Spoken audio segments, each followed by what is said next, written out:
Sħariġ fost in-negozji f'pajjiżna mill-Bank Ċentrali jindika li l-maġġoranza ta' dawk intervistati għandhom aspettattivi pożittivi għax-xhur li ġejjin, tant li dan il-proporzjon kiber għal 35% minn 20% fil-kwart preċedenti.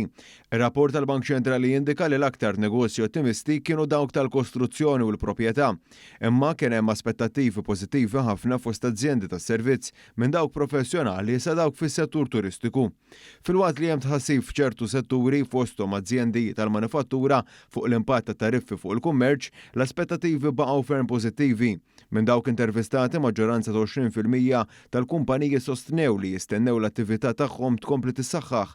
Kwart tan-negozji fil-fatt sostnew li kienu se jkomplu jinvestu u kważi nofshom se jagħmlu dan mingħajr ma jisselfu għax għandhom biżżejjed finanzjament intern.